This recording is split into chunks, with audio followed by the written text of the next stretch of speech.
Before we get into today's episode, I want to share a piece of my own journey, one that might resonate with a lot of you. Growing up in Greens Point, Houston, Texas, as a teenager, the environment was a little rough, to say the least.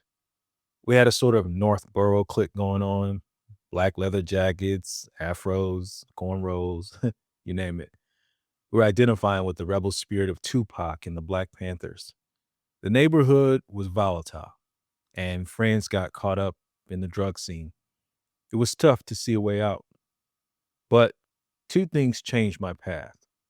One was when I started going to church with a friend whose father, Pastor John Riles, had his own church. We go to service in the morning at his dad's church and then to another church on the southeast side of Houston in the evenings. That church community became my safe haven.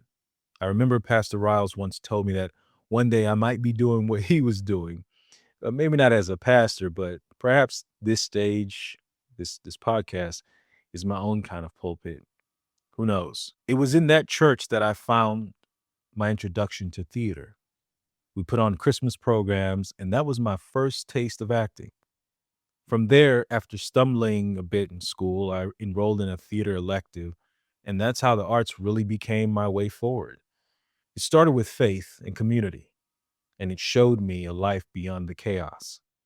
So if you're tuning in today, know that we're going to talk about following your dreams, finding your own way out, and turning your life in a new direction. Let's dive in. Take a listen.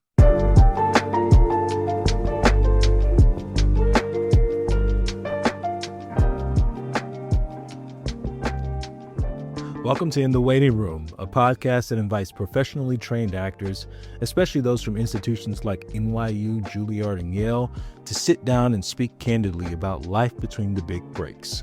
It's a space for honest conversations about faith, craft, career, family, failure, identity, reinvention, and the quiet resilience it takes to keep showing up when the spotlight dims. This podcast was born out of my personal journey from a troubled high schooler finding purpose in theater, to a discouraged undergrad who nearly quit acting, to a seasoned NYU trained performer who's booked meaningful roles, but still finds himself in the waiting room of the industry.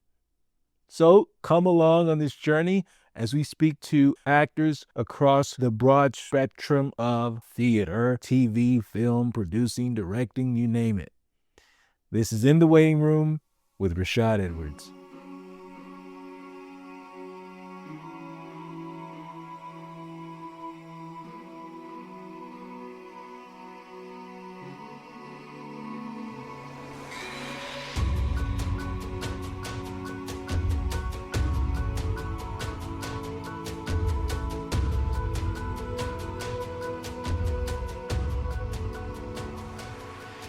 We're in the waiting room with Michael Gaston.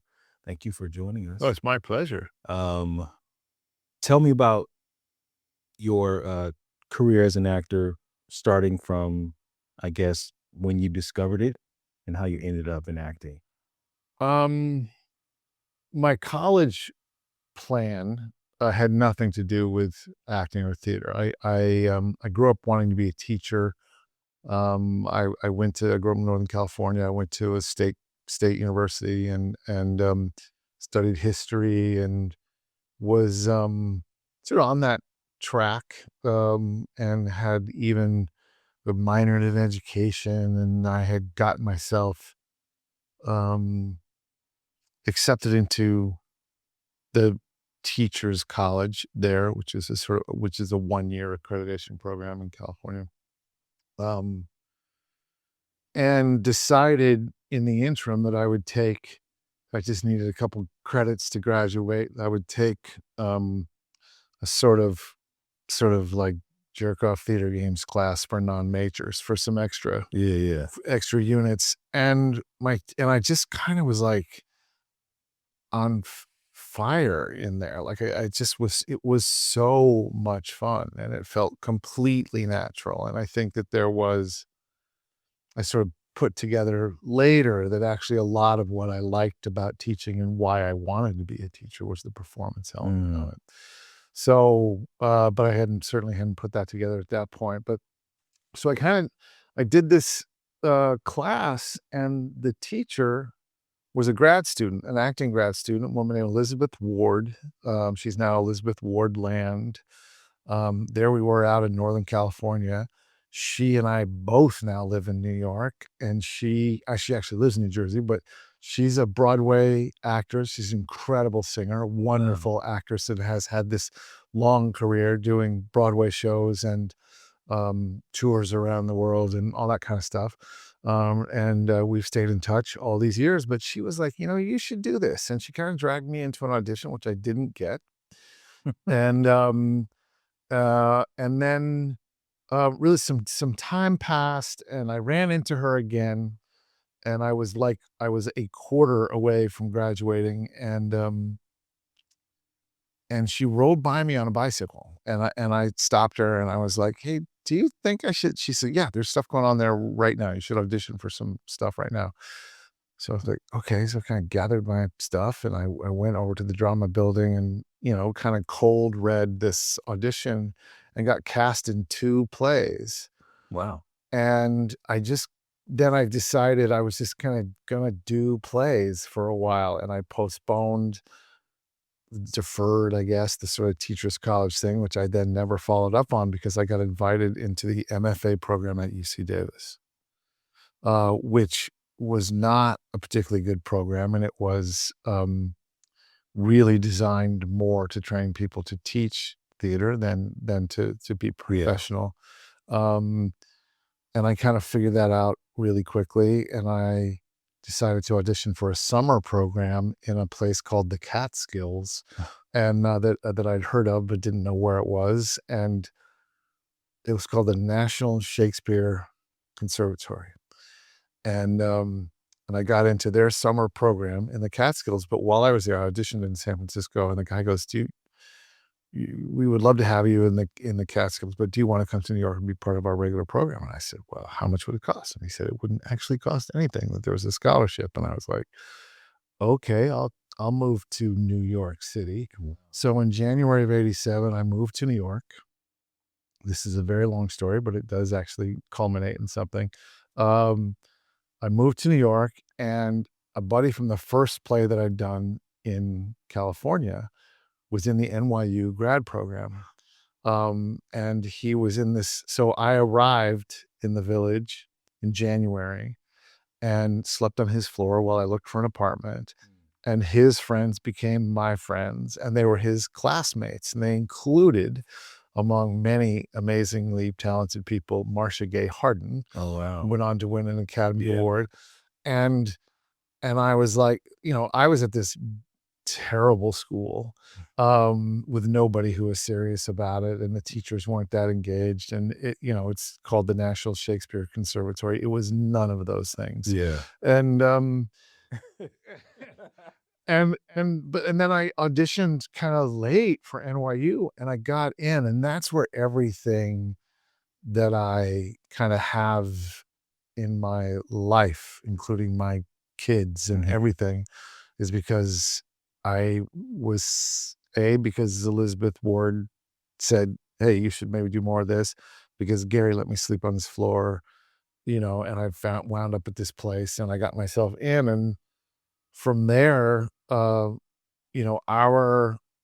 sort of career class teacher was Rosemary Tischler, who was the longtime casting director Yeah, of I know. Public. And so I got out of school, and I walked into the park. I had a non-equity member, a small part in this A Taming of the Shrew with Morgan Freeman and Tracy Ullman Oh, wow. and the young Helen Hunt, and all these other amazing New York City character actors. And it's kinda where it was non-equity, but it really was where I learned how to work, where I learned how to behave, Mhm. where I learned, because I was with, this just amazing group, Bill Duff Griffin and Robert Joy, and just like this Nora Shimabuku, all these fantastic, kind of off-Broadway Mhm. journeymen and women actors. Um, but also my Shakespeare teacher was Michael Kahn at NYU, Yeah. and he offered me a season down at the Shakespeare Theater. So I kind of went from the park, and then I went down and I did 3 plays down there. I met my first wife there, who's the mother of my kids, and, Mm. like, so, like, it all kind of, like, when I'm not exaggerating when I say everything I have in this world is because people were kind to me and pointed me in a better direction, which then led me to getting pointed into an even better direction, and I wound up being, um, just lucky enough to be trained by one of the sort of top 3 drama Yeah. programs in our country, and came out at what was then a really good time for the American theater. It was actually doing pretty well. It's struggling really, really, really hard right now, but back then, I mean, after I did The Folger, I came back to do another show in the park, but this time as an equity member, and I went back to Arena Stage and did a play there, and, that was Arena Stage was run by Zelda Fitzhandler, who ran Yeah. our program, Mhm. and she had designed our program, um, to create actors who could fill repertory company Mhm. positions.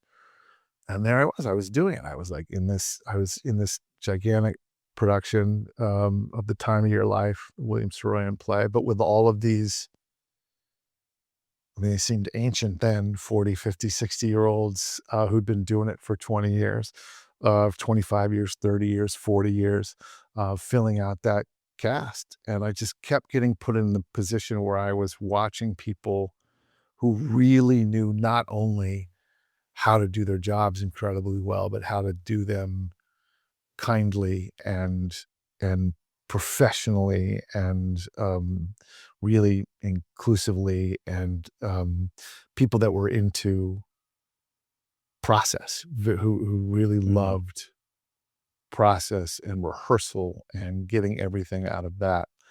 What is it like now? Like, is it do you have any experience? Because you said they taught you how to work.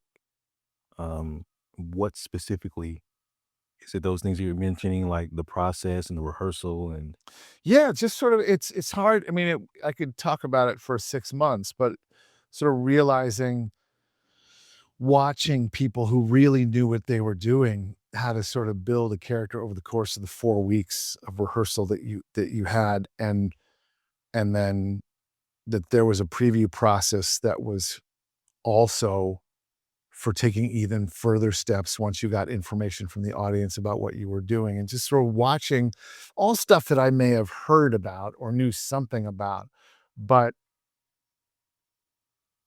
you know, in the olden times when you talked about people apprenticing, right? yeah. You would sort of go to the blacksmith shop or whoever it was, but you would have a low level position Mhm. where you were actually contributing to the thing that was getting made. But mostly what you were there to do was to learn about how to become a professional. Yes. And it was sort of like a bridge, um, between schooling and full-on professional life, and it also wasn't so isolated because I was part of a company, and I was part of a company that included other company members who weren't even in our show, who were doing this other show over here, but people would, I don't mean to make it sound like it was just the most glorious glory days of all, but people would socialize together and or not, or they were raising their kids. You sort of see, oh, right, you can actually have it's possible to work in this business and raise Hmm. children in a sort of healthy way and do all of that. I mean, as you know, as a father, it's so yeah, I was just I'm incredibly fortunate. I'm also incredibly fortunate to come into the business when I did as a white male who looked like a cop, because there were there were just so many jobs, Yeah, yeah. and there were other people in my class, God knows, far more talented, smarter, but they didn't look like a guy who stood on a street corner and harassed people or, like, wanted to see a rat with a badge, you know, um, but, like, so there was when I sort of and also I looked like kinda like not that different than what I look like now. Really? There wasn't so much white hair, but I was bald at 27 and Oh, so there weren't like playing my age on camera wasn't something there wasn't that much of it going on in New York when I got out. It was much, much more a theater town. It's even though things have taken a step backward in terms of the amount of production that's happening in and around New York now, or even if you wanna say the Northeast. Um, Back then there was nothing. I mean, it was, TV-wise and film. TV and film-wise, there was a handful of films that would come through every year, um, and there was, literally no network television shows until after I got out of school, Law& and Order started, and the whole Dick Wolf thing, Yeah. and that kept a lot of us alive. I mean, You did New York Undercover as well, right? I did New York Undercover. I've done SVU 4 or 5 times. I did the first episode of SVU after the pilot got picked up. So I was like there, like they were like sort of celebrating and beginning their job at Yeah. the same time. Um, yeah, but that all came. So I had to go off. If I was going to work, you kind of had to do theater. You had to do theater. And I did theater in town and I did it out of town. And I even did a 9-month tour of a Neil Simon play. And went all over the country and even into Toronto for 6 weeks. What Uh, was that? they were Lost in Yonkers. Oh, wow. Yeah, yeah, and then I came back to New York, and within a couple years, started a family, got married, started having kids, and needed to make more money, and had sort of grown into my cop look. And TV and film started in New York. So it was very fortunate that I had these theater jobs when I actually didn't need a tremendous amount of money because I was just supporting myself. And then when I needed it, actually, there was an industry happening in New York. There was a thing called pilot season where Yeah. pilots got made, That's and over. that doesn't really happen anymore. Um, so yeah. Um, So your cop look, did you decide that or the industry? well, I mean, I just have it. I mean, if you believe in God, God decided I was gonna look like the cops. And so all I mean by that is like suddenly, what were they making here? They made Spin City. I did an episode of Spin City, Michael J. Fox. But what they did here was Law and Order. Mm. They did New York Undercover. Yeah. They did. I mean, it was propaganda. Then a movie came into town, and I did a movie playing an FBI guy, with Mel Gibson, and that was mostly even even I was in the movie of The Crucible, and I was essentially the cop in The Crucible. I'm like the blacksmith who arrested all the witches and hung them. Like that was that was that was You're like the enforcer. yeah, yeah, yeah. Mm. That was it. And also, I'm 6'3". We won't get into how much I weigh now. It's more than it was then, but I was sort of a big, imposing Irish American white guy. I look like in fact, I remember I just actually came up through this station, but I remember standing one time waiting for a train right by the turnstile, and I was going uptown, and this kid hopped the turnstile, and he looked over at me, and he just blanched. He just was like, "Oh, fuck." And and then he jumped back over the turnstile and paid. Oh, man. Yeah, and I was like, I didn't didn't do anything. I don't even have one. I actually thought I was a cop. I saved the MTA a couple bucks, but They can thank MTA can thank Michael Gaston. that's right. back then. That's right. $2 then. That's got to be worth about $6 by now. Right. So you are Irish? Yeah, I mean, my mom's side of the family were Irish immigrants, and my dad's side was just a sort of mix of Northern European stuff, including some Irish stuff. But I grew up. My mom was one of 9 kids. My dad was an only child, so we sort of interacted with. His parents died quite young, and so I didn't really have that side of the family. The side of the family that I had, and my cousins, and my aunts and uncles were all my mom's brothers and sisters. Their father had emigrated from Belfast. This gets into quite a story. I've actually done most of a one-man show about it, because my mother's family, my mother's father and his siblings and their parents were Catholics living in Belfast. And at one point, the British government just commandeered their house, kicked them out of their home, because it's something a lot of people don't really understand about the way the law is in England. It doesn't get used this way anymore, to my knowledge, much, but it did a lot then, was that because it was a kingdom still, they actually owned everything. Yes. You were just a renter, no matter what the situation, right? So they came, they kicked they literally took all their stuff. They just threw them and my family, my mom, my grandfather's family, and just threw them on the street. Why? They need, I don't even know why, because this was 90 years ago, but it may have been just because they were believed to be Confederates of people who were resisting the crown at the time. They may have wanted to put a police station in there. God knows what the reason was. That was the thing. They didn't have to give a reason. My grandfather, one of his sisters, her response to that was to become a nun. And she lived in Africa. She lived in Zaire and was a nun forever in Africa. I never met her. These just people that I've heard about.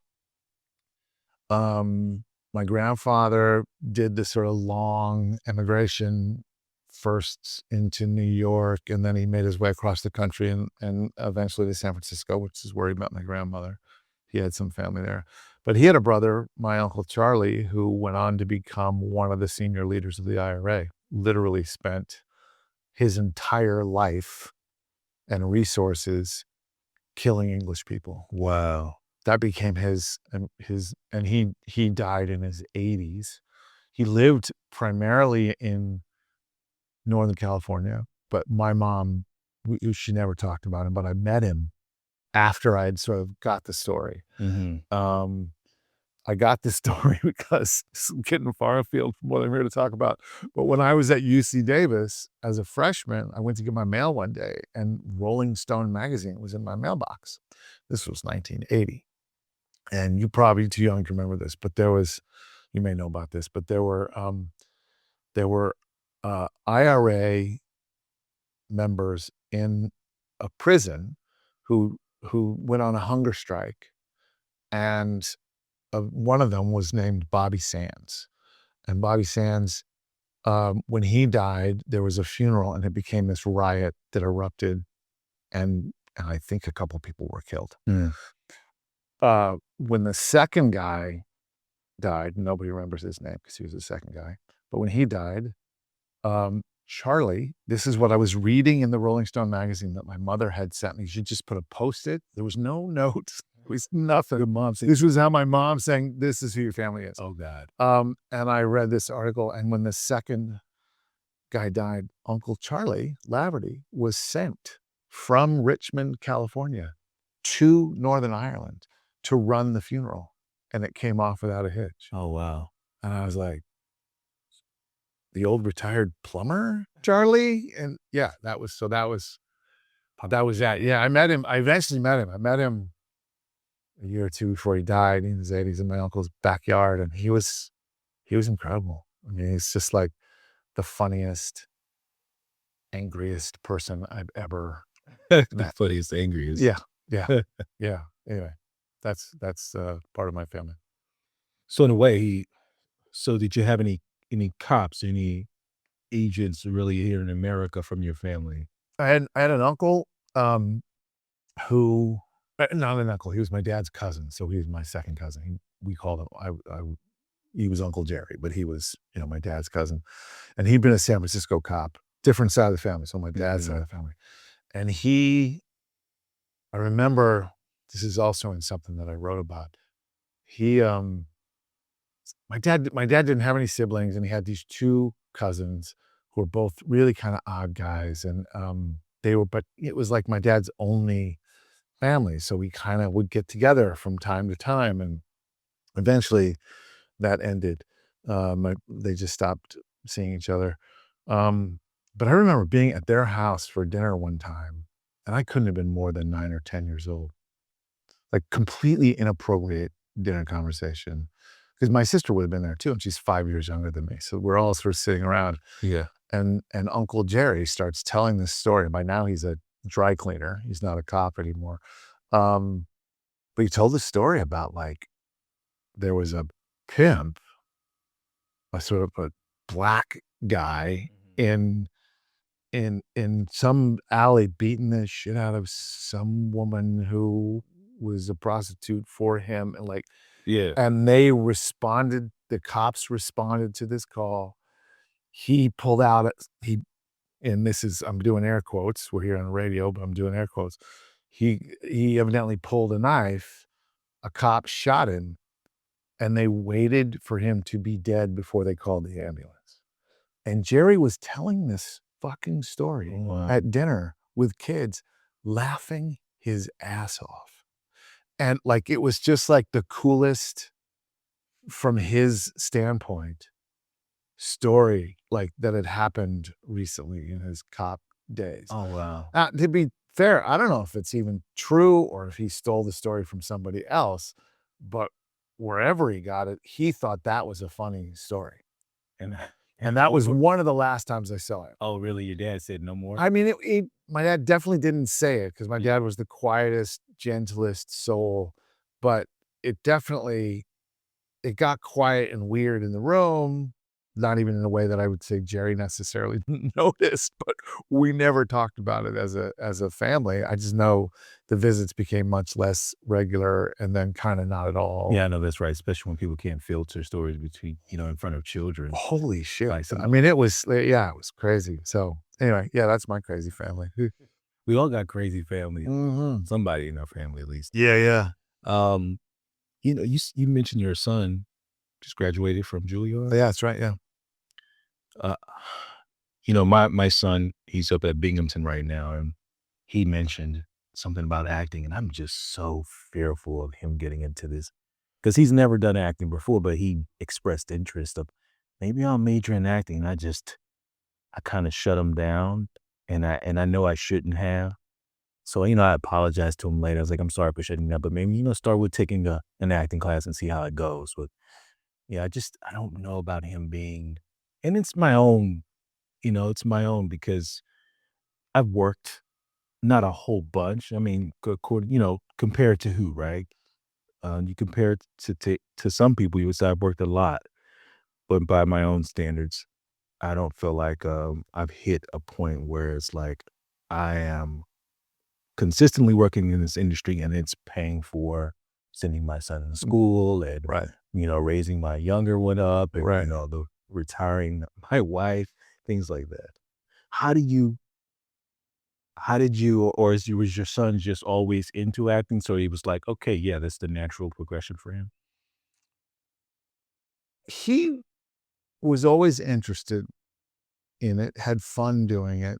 He and his sister went to a school where the arts were, along with lots of other things, but the arts were very much a part of their growing up. They grew up. It was required at their school that they learn an instrument. They had dance class. They had all this sort of stuff. What they didn't have was like organized sports. The town had that, but the school didn't have that. And the way that time and energy got spent was through artistic stuff and storytelling. And storytelling was the basis of the school that both of these kids went to, both my kids. So it was always a part of their lives. Away from me, it was part of their lives. And then, of course, they grew up in a house with their dad who did this sort of work. Their mother was a dramaturg. She wound up not pursuing that as a career, but she was a trained Yale dramaturg. So, Yeah. so theater and classical theater. She was a Shakespeare scholar. All that stuff was just sort of in the air at our house. But Gabe, he, he's an incredibly smart guy who essentially taught himself to read because he was so interested in story. Mhm. So, and was I've never been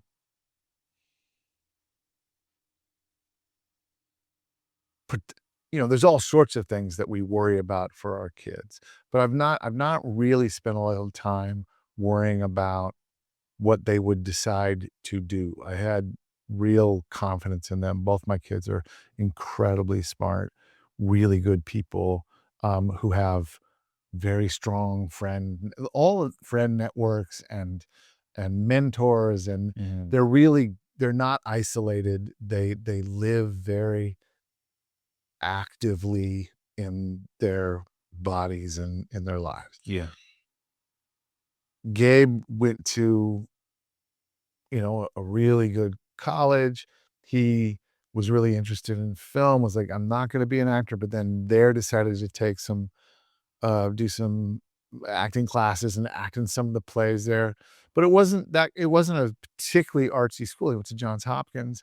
Um, and, but he did do that stuff. And sort of the more he did it, the more he seemed to really love it and decided that's what he wanted to pursue. He came to New York, COVID happened, everything kind of got delayed, but eventually, he decided to go and got into, he decided to go, but he decided to apply to Juilliard, and he got in. And the whole time I remain this way. Interesting, maybe a little less so now that he's out and it's real. Um, but what I've mostly been thrilled by is I get emotional just thinking about it. Like, it's a thing he loves. He's found a thing that he loves. Yeah. And I was raised by a guy who never found the thing he loved until he retired early, and then he just fucking died. Mm. Right? So he got to do some of this work. He turned out he loved restoring old furniture. That just became this thing that my dad did for people, and he made little side money on top of his early retirement from the University of California. And, and so and my mother, who's a brilliant person, but, profoundly affected by all the trauma from the family who I described earlier, who is out of their goddamn minds and drunks and all of that. My mom, who had no college education, she had secretarial skills. She got a job at a refinery in our town, working in the water lab, doing the clerical stuff for them. By the time she retired, she was the head of environmental affairs for the refinery. My mother was they'd be like, Pat, some chemist would say, Pat, I'm going on vacation. Let me just show you how to run this test. Yeah. And she would just learn how to do it. And then she learned everybody's job in the whole place. Wow. And then she wound up running the place. That's amazing. And then decided to retire so she could be with my dad, and died at 56. So my son and my daughter, they've both found things that they're passionate about.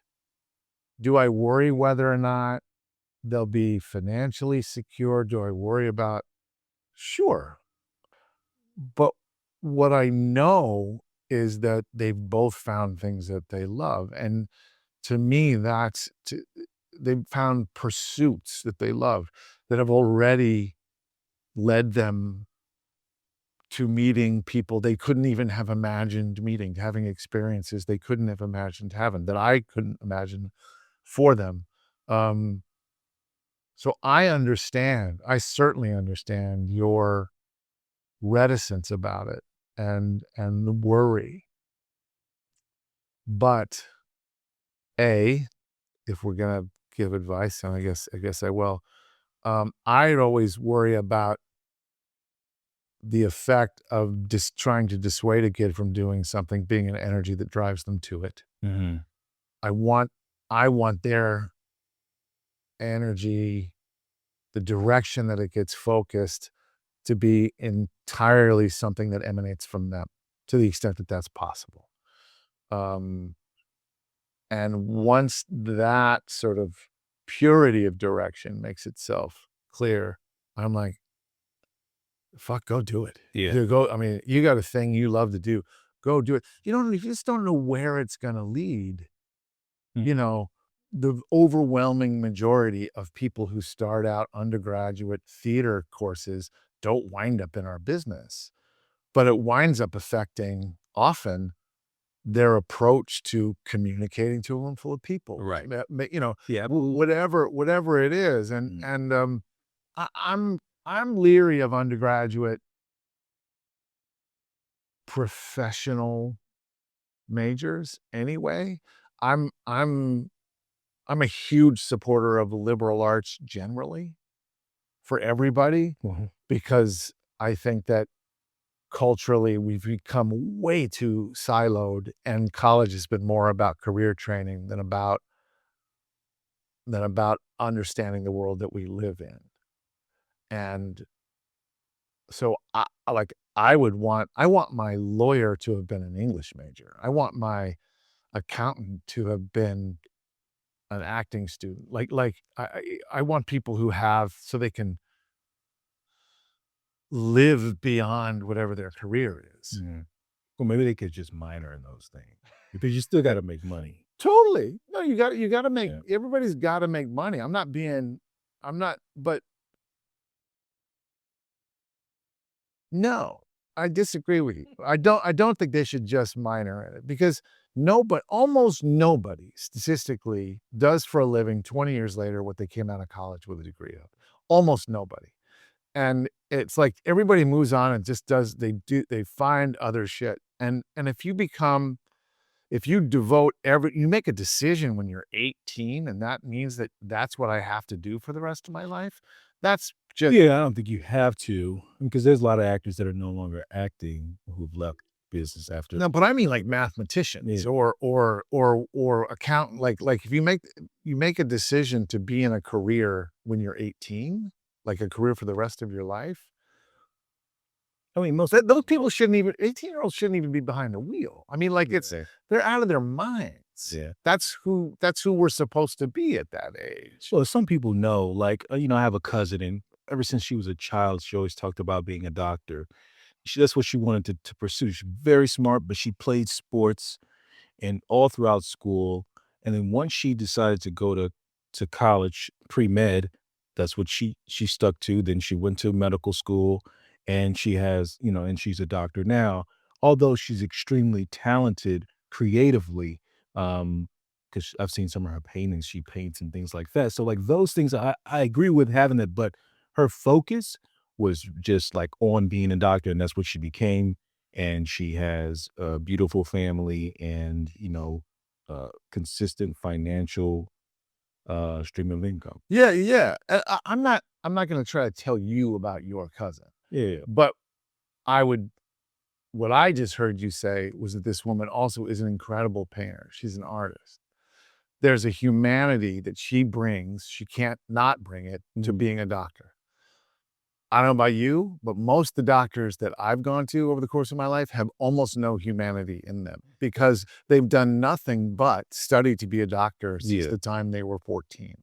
Mm. And there was all this pressure about your career, your career, your career.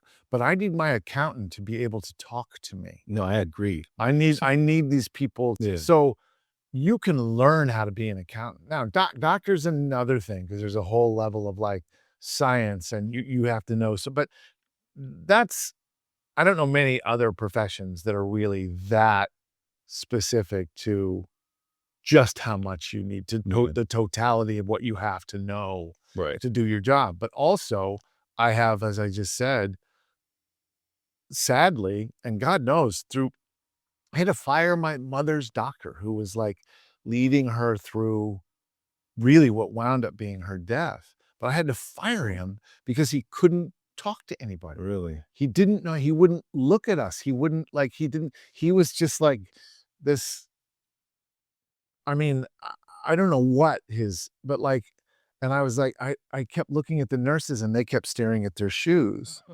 God. And then he left, and at one point, I said to a nurse, "I need somebody else." And she said, "Yeah, you do. Let me recommend." And she recommended this guy, this male doctor who was Italian, actually from Italy. English was his second language at least. Italian was his first lesson. I don't know how many languages into it he got to English, but the English was perfect. And he was the most humane. Like, he was there to help us through the decisions about whether or not to continue my mother's care. I That's don't I need somebody who's got humanity. No, I understand that 100%. That's why the arts are mandatory in Texas. I don't know people a lot of people don't know that. I grew up in Texas, and we have something called the, Universal Interscholastic League, and they have competitions from technical theater to acting to music to dance and the sports, all wrapped up in one, so you can't get rid of music, dance, acting at all. Yeah. Every kid must take it, Yeah. and they compete. They have a festival every year, Thespians Festival, and they go and they do duet scenes, they do monologues, they apply for colleges, and they win competitions, and they're very passionate about it. Yeah. So I don't know why a lot of recruitment is not taking place out there. And given that, I think across the board, you definitely have to have the arts in your life, uh, whatever profession you're going to take. And I used to say also, I think every person should wait tables because that's a good training ground too for communicating with people, especially difficult people. Yeah. You have to find ways to really, continue on doing a good job and making sure that the customer is happy and is gonna pay. Yeah. Um, but yeah, that's like part of the reason why I pushed back on my son as a major is just out of fear, really.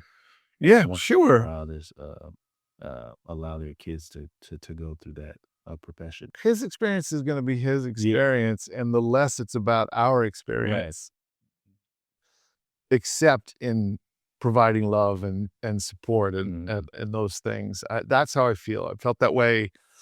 My daughter is a therapist. She's a licensed. I mean, it's so crazy to me to think my little girl is a licensed New York State psychotherapist, and she just kind of knew that's what she wanted to do. She went to college in McGill, Montreal, was her mother's hometown, and but had all of this other stuff that she took, and she grew up in um in a sort of profoundly and the same with Gabe, the school they went was like an empathy factory. Like, they just knew how to there's a lot of flaws in that school, God knows, but it through the 8th grade, they they their education was about story to understanding the stories of other people, understanding your own story, telling your own story, learning stories, you know, and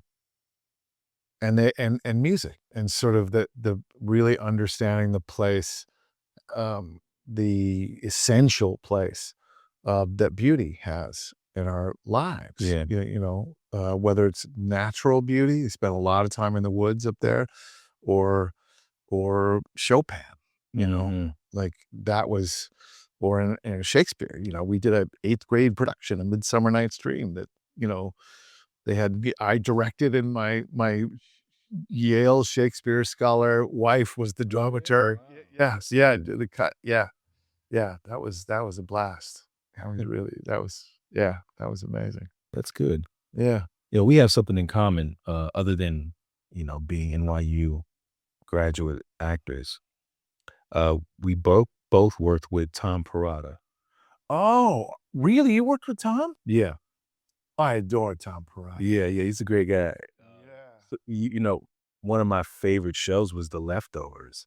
When I was in grad school, that show was on HBO, and I remember watching it, I was like, "Man, this show is freaking amazing." Yeah, Uh, yeah. and, It's a miracle. and years later, I worked with him on Mrs. Fletcher. Oh, yeah, right on. But I remember your role because, it was everyone wanted to understand, what is the deal with this guy shooting dogs? People talked about it on Reddit. I mean, it was like, what's the deal with this guy shooting the dogs? Was that something that was, like, literally written in the script? This guy just comes up, he just shoots the dog and just Yeah, well, what he was doing was, and I have to be careful because I have to sort of, like, really remember what was the stuff that Tom and Damon Lindelof, who was the showrunner, and the other writers, all the other writers, most brilliant writing I've been lucky enough to do some really cool writing. There's nothing that was as good as this. I couldn't wait to get those scripts. Even episodes that I wasn't in, I got friendly with the script people, and they would send me the scripts so I could read them, and Tom, I think this is in I don't know if this is in the novel. I think it's in the novel, but it may be something that they added. Like, I honest to God, I don't remember. But what we talked about was, at the for people who don't know The Leftovers, it starts on the anniversary of a worldwide event where an eighth of the world's population disappeared entirely mysteriously in one instant. So cars that were driving down the road, 1 out of every 8 cars just sort of careened off the road, and, like, planes fell out of the sky, and people just disappeared. They didn't die. They were there, then they weren't there. It's never been explained. What Tom and I and Damon, what we talked about was that means that hundreds and hundreds and thousands of dogs witnessed their masters disappear in front of them, Oh, and they lost their minds. wow. So I wasn't shooting people's dog. I was shooting stray dogs Yeah. because there were thousands of them, and, and, uh, and they were in such profound pain, and they were wreaking havoc, and they were traveling in packs. But it was like packs of domesticated dogs, so it was sort of funny, but, like, in the pilot, there's, like, at the very end of the pilot episode, they CGI'd in all of these dogs running down the street Mhm. to, to kill a deer, like that, to eat, or I can't remember anyway, but, like, they CGI'd in, like, a dachshund and a Oh. poodle.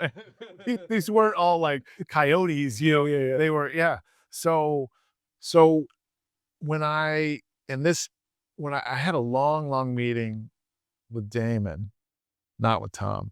It was just me and Damon. He wanted to just talk about, and I think he did this with everybody, and I never had a meeting like this ever. Um, but we had this long meeting about what my character was about and where he was from, and, and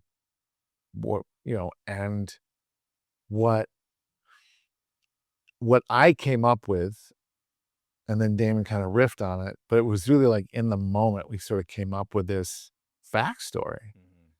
that this guy had been in the military. In the military, he fell in love with a man. They had this there, and then by the time the show starts, I think I was probably in my late 40s, pushing 50 anyway, but late 40s. We were long retired. We lived together. We had our jobs. We had this life, and our dogs were our children. And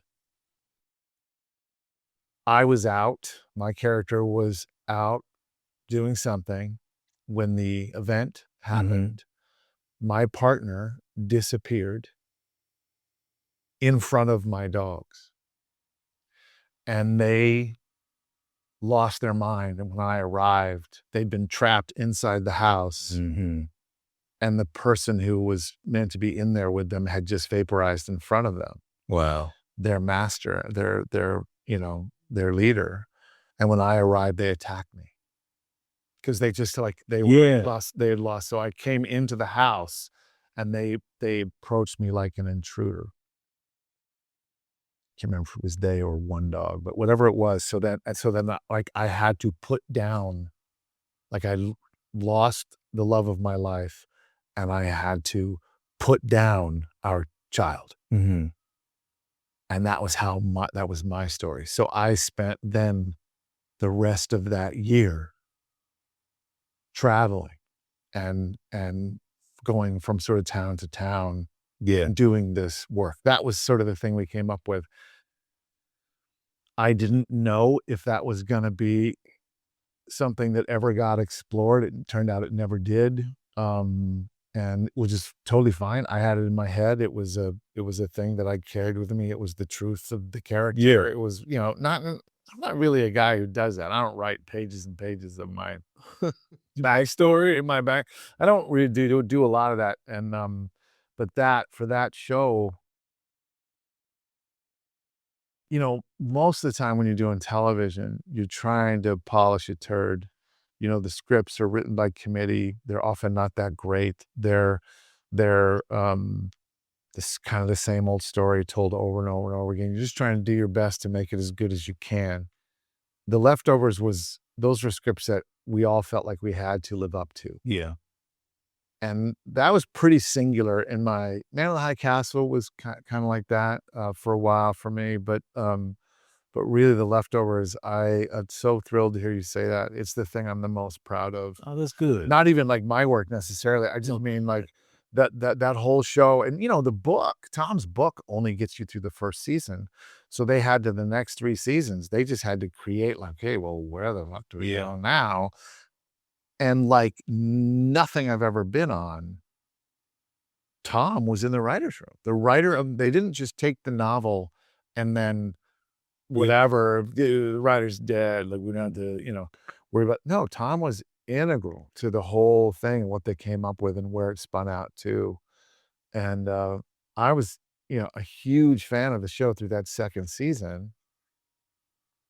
Kevin was on. I mean, like Yeah, just another NYU. yeah, like it was just this incredible. Like they were like, oh right, we need non-white people. This happened to other people too. Not just this all white town with one black woman as the mayor. Right. Like it was like, okay, we should maybe explore some other parts of the country and how other Went people everywhere. It ended up in Australia. that and I got a call out of the blue and they were like, hey, they kind of want you to how many and I was doing something else because they were asking about 3 or 4 episodes more to come back. And I was able to do one at the very end of when they were in Texas. And then I went to Australia. I flew to Australia and I worked. Nice. Yeah. I mean, I spent 2 full days flying to Australia and back, and I worked for like 2 half days while I was down there. Yeah. Man, that was an amazing experience then. Yeah. Yeah. Yeah. And just the caliber of like the actors everywhere it was all like the best people just kept coming in and it was like, holy shit. Okay. We gotta.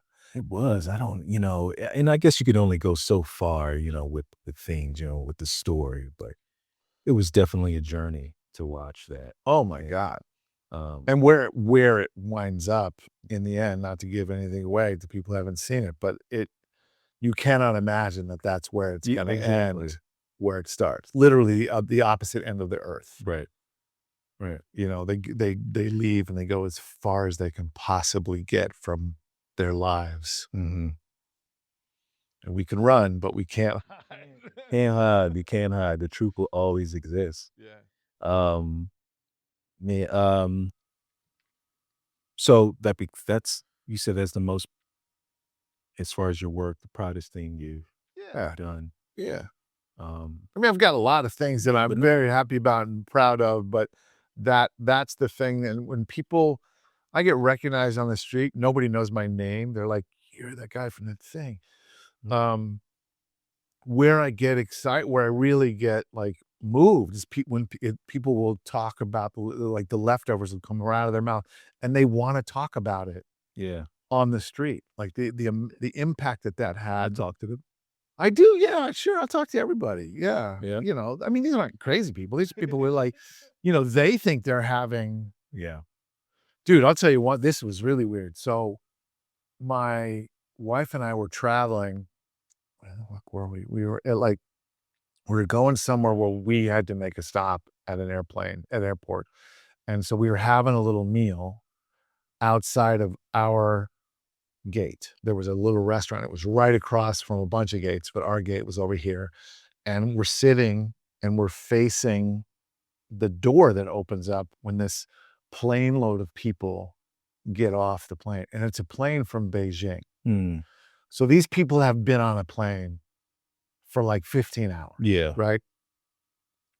And we're just going to watch. And it was kind of like, we're not being rude, but it was like kind of like being at the zoo or something. These people they were wrecked, right? They'd just been like through that whole experience. And this guy, he walks off the plane and he's sort of like this. And the first thing he does is he sees me, looks at me right in the eyes, and he has this like, oh my God. Oh, and like, it looked like he was going to throw up or something. Uh-huh. And then he looks back up at me and I'm like, I'm kind of leaning forward, like, I hope this guy's all right. Like he's not having a stroke or something. And then this gigantic smile came onto his face. And I was like, and I just nodded. I go, yeah, yeah. And he walks over and he had just watched the entire first season of The Leftovers from start to finish. Wow. He didn't know he was going to like it. And he had it on his computer or whatever. But he like so he didn't sleep. Yeah. The entire thing and watched the whole season. And the first person he locks eyes with is the crazy dog killing guy from the show. And he thought he was having a stroke. He thought he was having an episode. He really did. Like, he really was like, Have the things that I've been watching, are they now? he thought he was having an episode, like a psychotic episode. I mean, a TV episode. He was having like a psychotic episode. You're like, yeah, it's me. I come to shoot your ass. Yeah, you can run, you can go hard and fly all the way across the country and lose here. Yeah, boy. Oh, damn. Yeah. That's crazy. The only time I've ever been recognized, as far as I know, is I'm waiting tables in LA, and this young girl is a guest at the table with her mom. She must have been about 12 years old. And she looks up at me. She says, "Were you Mrs. Fletcher?" And I said, yeah, but what are you doing watching that show?" I mean, Yeah. what? Yeah. Only time I've ever been recognized, and it was a little 12-year-old girl watching, Who never should have been watching. never should have been watching that show. Never, ever wouldn't show that to my kids. Yeah. Yeah. Yeah.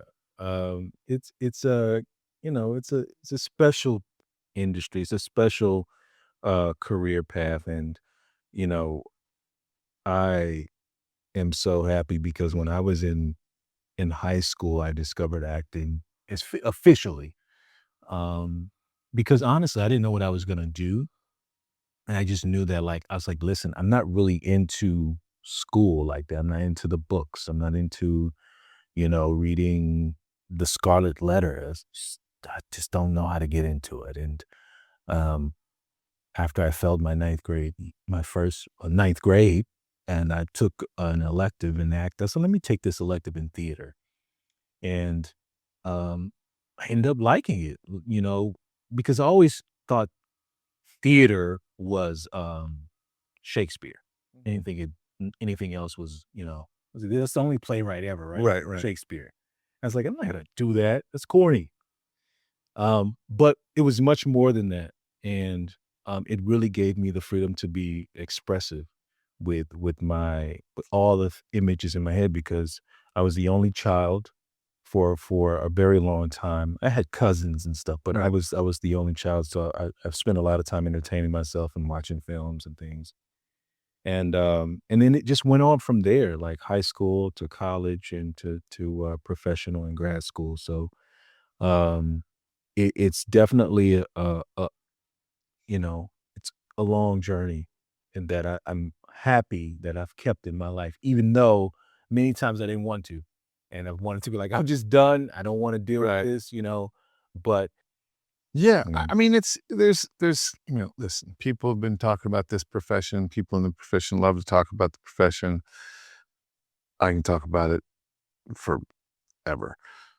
One of the things that it holds for me that is it's the one of the double-edged swords of it is that nothing lasts particularly long.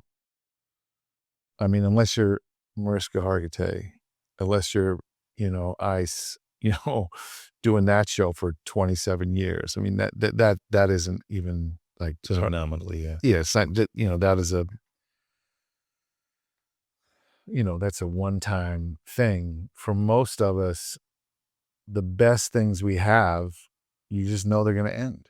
Mm, And and which also means then the worst thing that you're going through, it's gonna end. Something is gonna change. And that has obviously that has some positives and some negatives. And as you know from being a parent, and I know, like, steadiness is something that's really useful when you're sort of running a family. It's not necessarily the healthiest thing for everybody to be stuck doing the same thing all the time, yeah.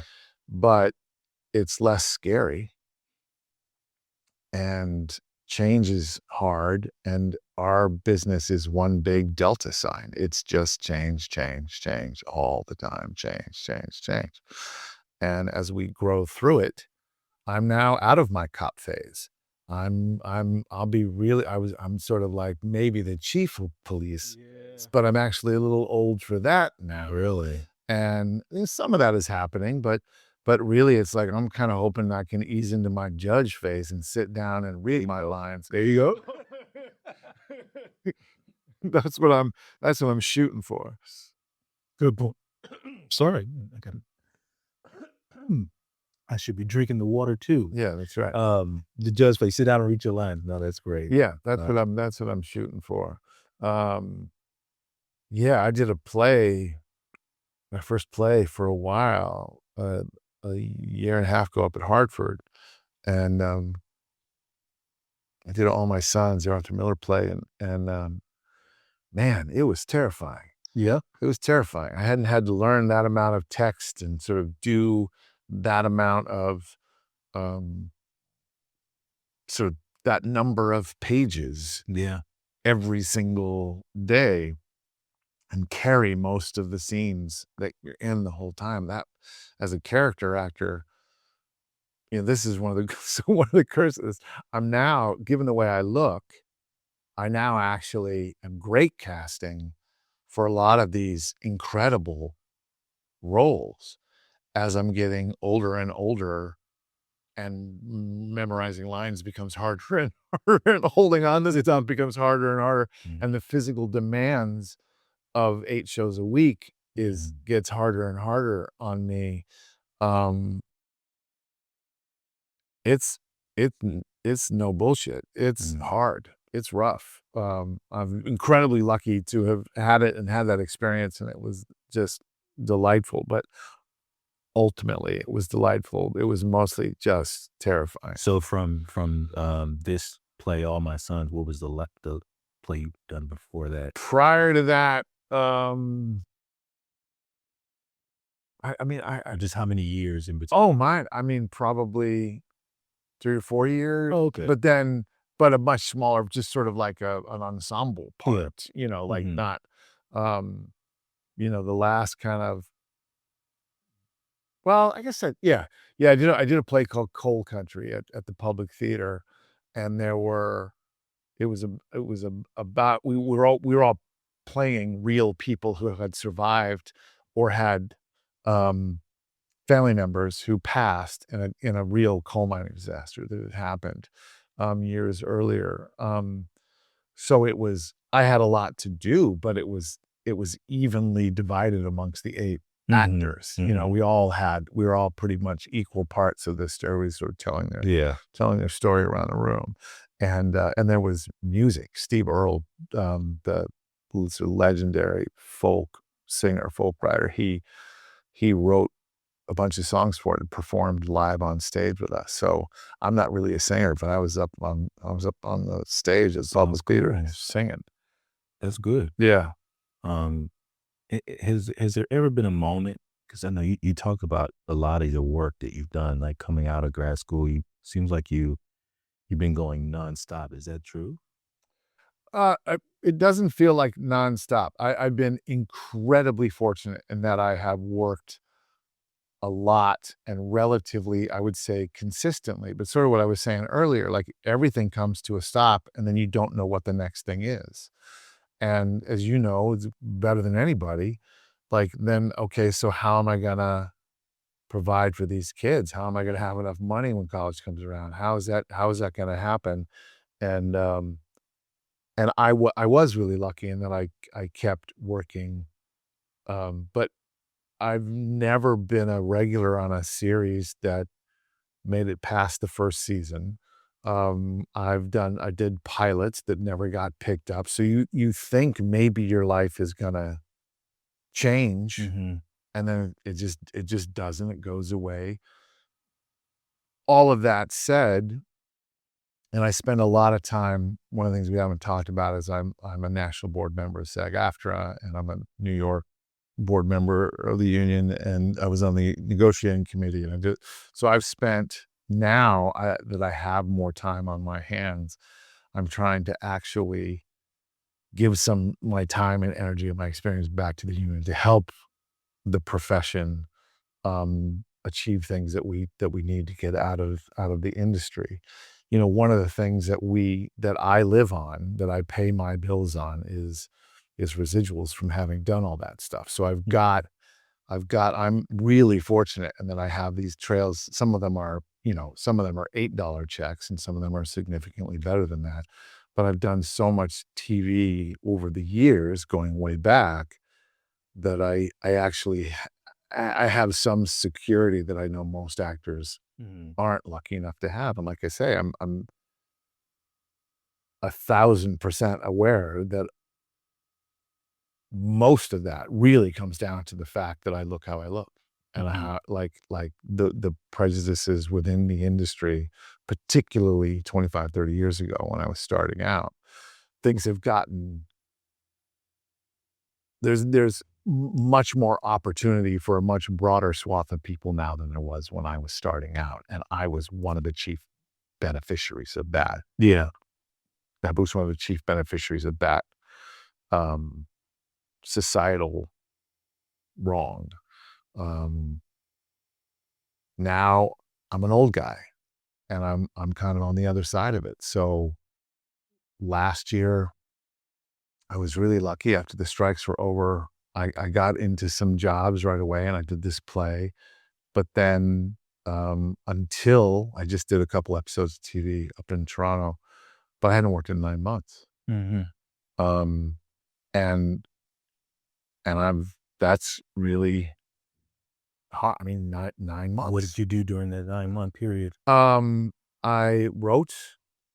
I did a little bit of traveling, and I quite literally planted a garden, and I did that kind of stuff, like, um, and tried to spend as much time with my friends and my family as I could, but creatively, I was losing my goddamn mind, you know, and just like, so I had to start making stuff and helping people make their stuff, and reach out into the community. um Again, if if any of this is for the purpose of advice to younger actors, um you know we my generation of actors came up in a time when there was no such thing as a self-tape. Every time you went to audition, you were in a room full of other actors. We now never see anybody anymore. Yeah. And that community, the loss of that community, of those, I should say, the loss of that sort of enforced um, community where we would just see each other all the time.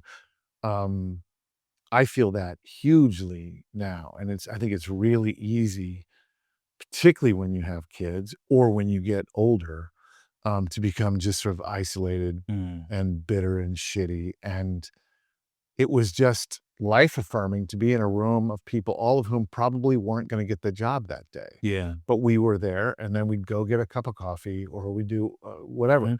Back in those days too, just the old man river thing, but like back in those days, there was a lot more commercial production happening in New York. And so we those of us who there wasn't a lot of TV, but there was a lot of commercials. And so we would sort of have auditions and we would bring a garment bag into the city. Mhm. And I remember when the first like coffee bar opened up, like you know, in the 80s and early 90s, coffee was, and all the way back, coffee was something you either sat down at a coffee shop that was like a diner, Yeah. coffee was terrible, or you got it from a deli and you walked around with your little blue cup. Yep. All right, your little blue and white cup. Not that I was here, but No, but you know what I'm talking about. Mhm.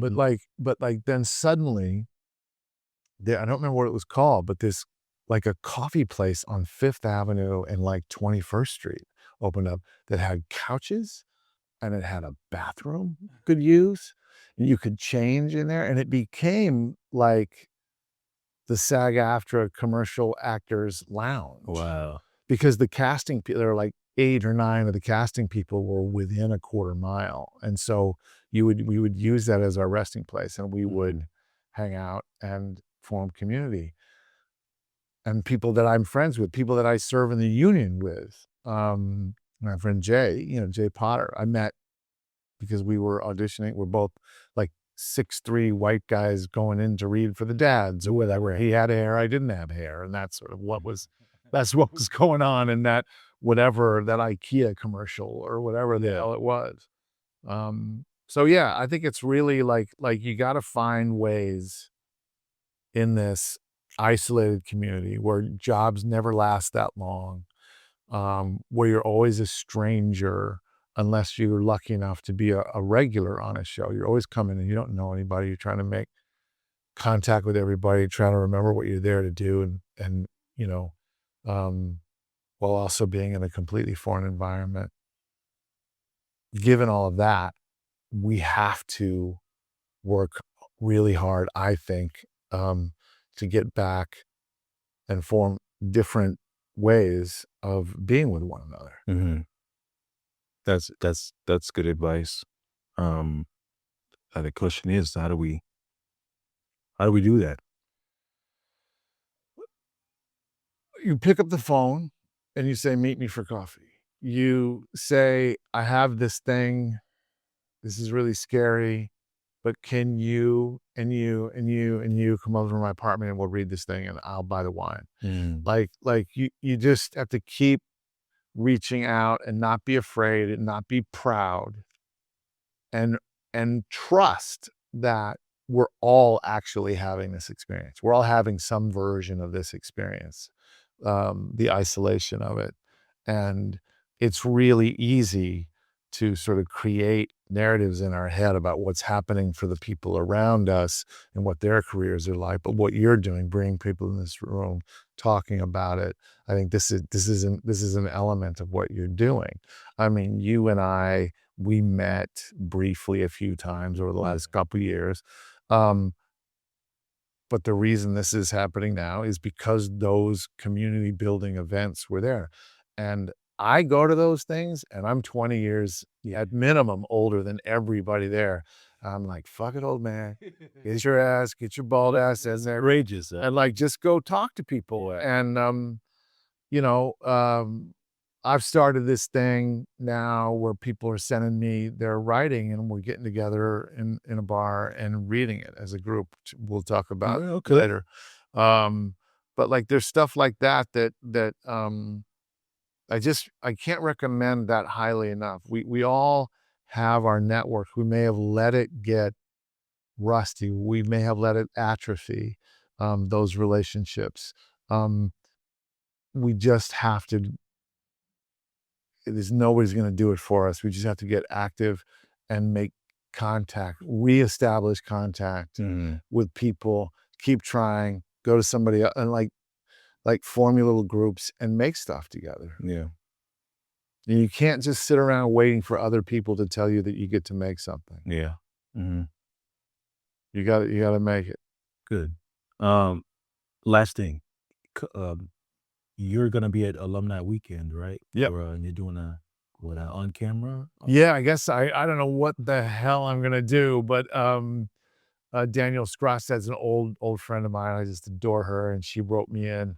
So I'm gonna teach I don't know, I'm gonna teach some 3-hour workshop on Yeah. camera work, sort of I think, I kinda have to see who's signing up, what people's experience is, 2 or 3 years ago, I helped with some others teach an on-camera, um, basically like an auditioning thing about self-tapes.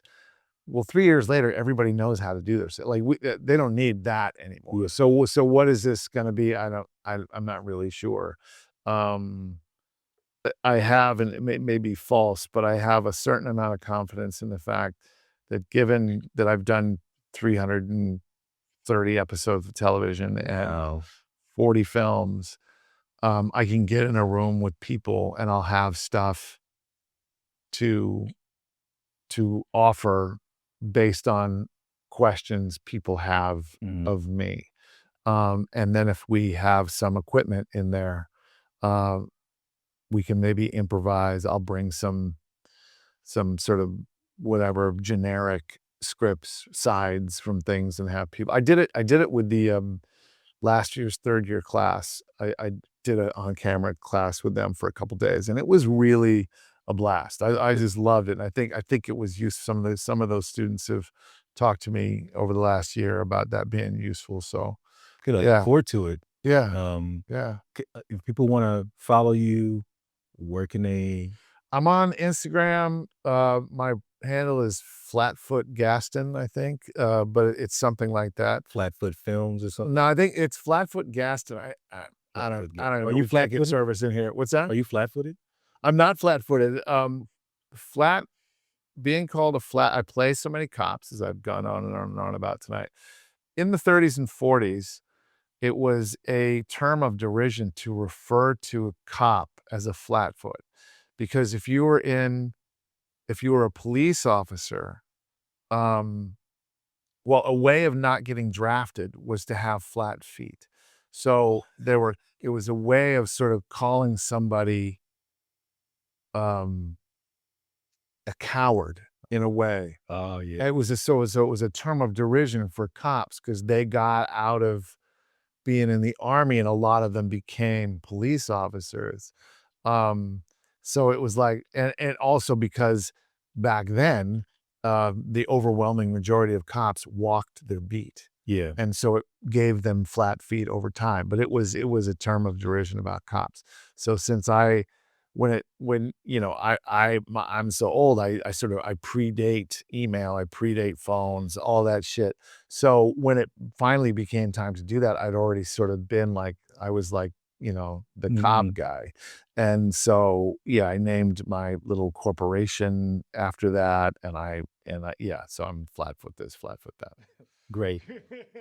But I have incredible arches. I was just let you know that I have beautiful feet. That's Yes. great. That's Yes, great. I do. Thanks for coming in. Thanks for being the humane Michael Gaston. I appreciate your knowledge, and I'm pretty sure the world does too. Thank you so much. Thanks for All having right. me. I'm grateful. Thank you.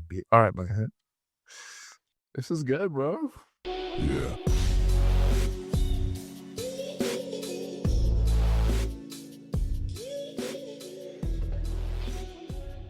All right, people. That's it for today's session here in the waiting room. If you got something out of this conversation and you find value in this content, whether it made you laugh, think, or take notes, don't just keep it to yourself. Share this episode with a friend who's grinding toward their own dream. And make sure you hit that subscribe button so you don't miss the next drop. And if you're on YouTube, smash that like and the ring bell so the algorithm knows we're bringing the heat. On Apple Podcasts and Spotify, leave a review. It's free, it takes 30 seconds, and it helps this show reach more folks like you. Until next time, I'm Rashad Edwards reminding you the wait is never wasted when you're working on your craft and yourself. See you in the next one. Peace.